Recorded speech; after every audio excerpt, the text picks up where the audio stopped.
Hello, everybody. I'm Natasha Nandini. And in honor of the 10th International Yoga Day, which was yesterday, the 21st of June, I'm speaking to experts in the field of yoga and the subsidiary practices to get from them their insights and wisdom that they've found along their way to help us on our journey, wherever we might be on that journey.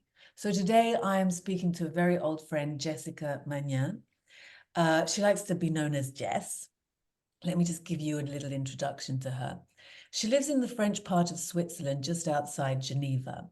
She's been practicing for 40 years and teaching yoga since 1996.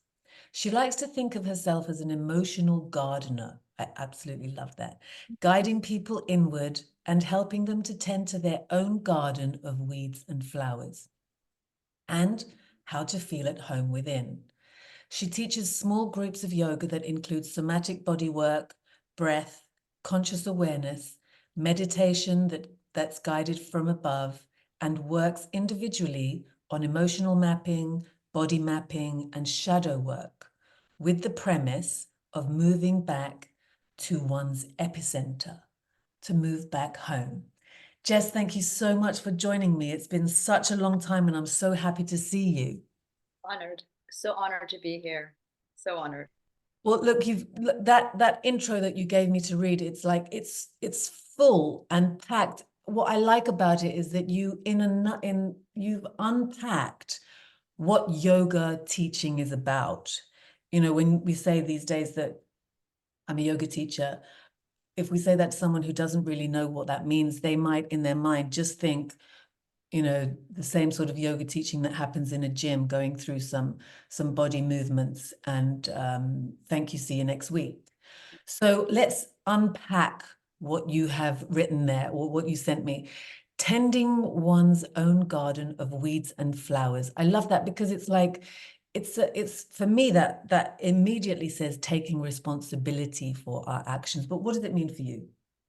Absolutely. I think it's we're so much pushed to see outside, and yoga, even with the pratyahara, bringing our senses in, is really an invitation to have a look inside of oneself. And from the beginning, when I started yoga, I really believe that our mat, our four corners of the mat, is a mirror to be able to see ourselves in all of our states and all of our ways, and that the real work as a practitioner, as a human, and also as a teacher, is to be able to do that inner work, to be able to get to know ourselves to the best we can, to allow permission for all these different parts of ourselves, our weeds, our flowers, and let everything grow into this just beautiful garden, so that we're actually able to teach ourselves and allow that light to others. It's not about preaching anything to anybody. It's just about your presence is so full in your home, and you can incite other people to move in too.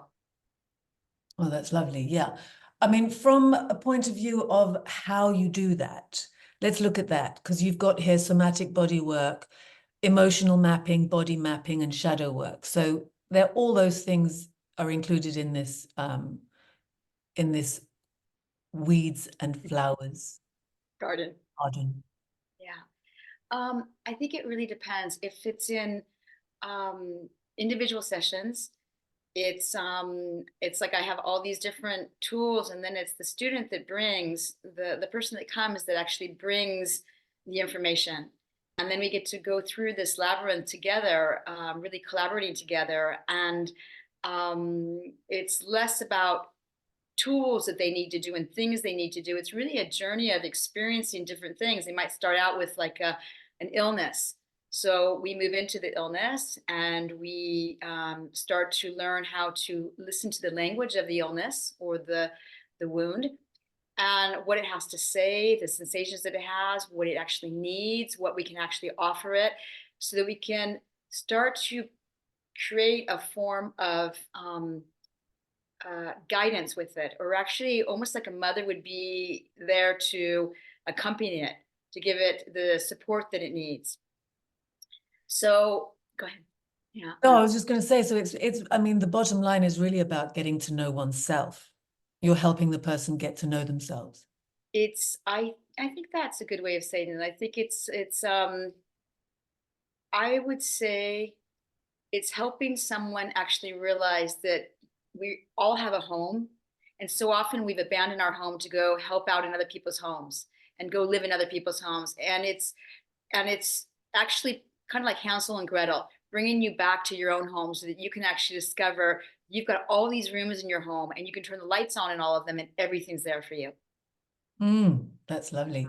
And so, I mean, obviously you do this in Geneva, and do you also do this in the form of yogasana? How do you incorporate the asana practice with this? So if it's again in individual, it depends upon what we can see. We can work with the chakra system to see where there's missing links, where there's fragmentations, what emotions have not been expressed, what needs to have a holding space, a grounded space. So we can incorporate different asanas to be able to give that framework to be able to expand into that emotional awareness. Asana is definitely a part of it in group classes, which I've actually diminished. I've made the group classes quite small now, between 3 and 8 people maximum. We There's a theme, so it's not so much a theme like hip openers or anything. It might be about some kind of an emotional thing that most people are going through, and being able to weave in different asanas. It can sometimes even be in, it's always with flow in some ways, with the breath as being like the the magical carpet that kind of moves us through everything, or the wind through the trees. And it's through there that we start to move into deeper layers that the body allows us to move into through different movements. So there is asana, but there's never sun salutations or classical, A, B series. It's a lot more organic. I never really know what's going to happen. I just kind of go, I see what's going on in the students. I can read into their bodies. They start to have awareness as well that they can communicate. And then it's just, we guide them through different asanas, um, linked with the breath and different awareness. And um, yeah. What I love about that is that you go in and you read what is needed.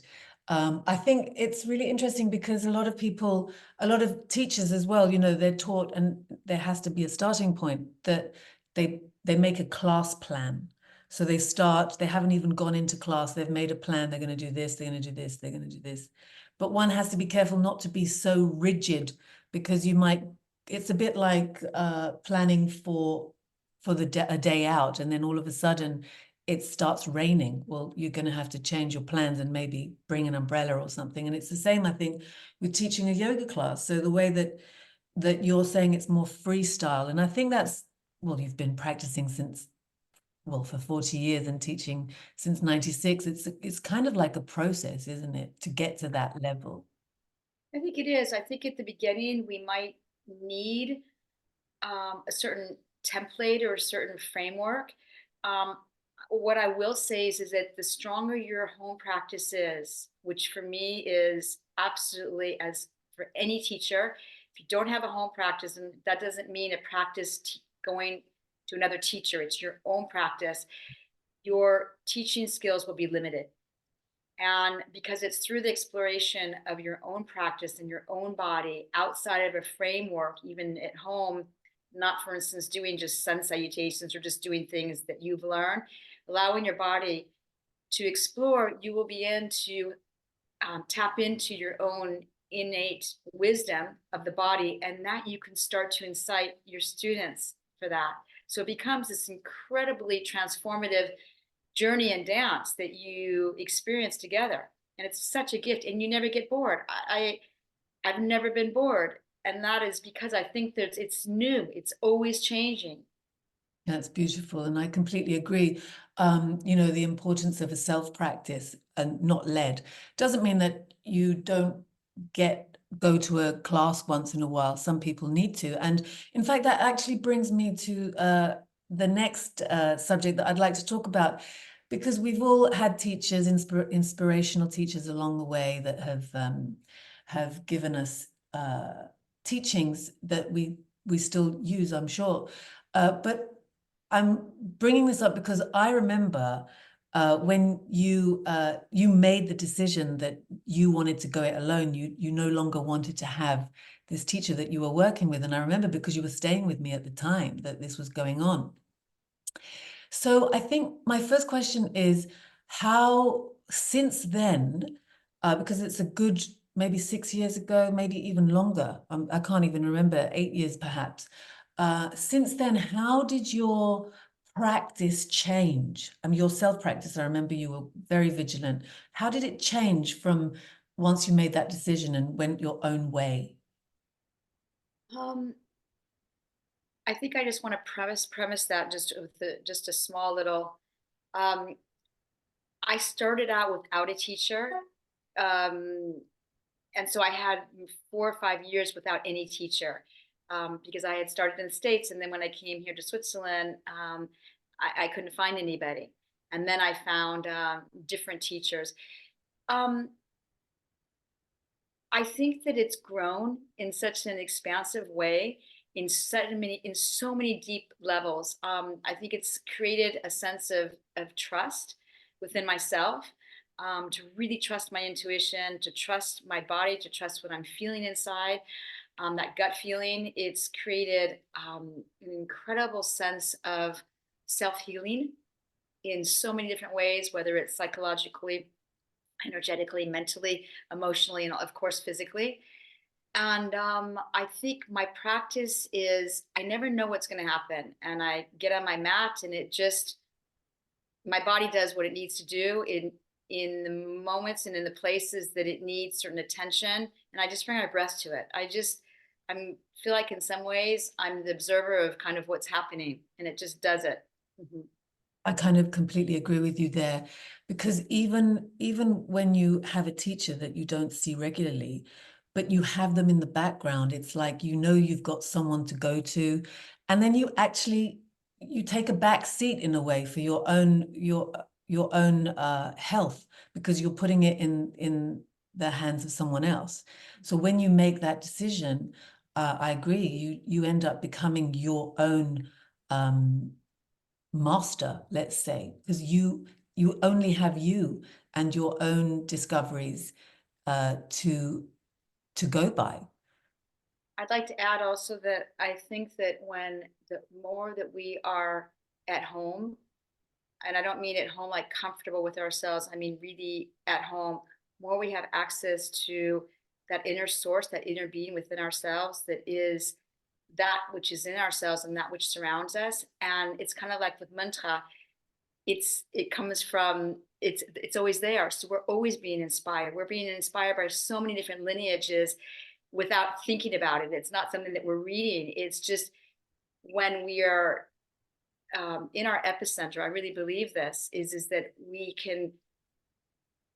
It's not even that we tap into; they tap into us and give us so much wisdom.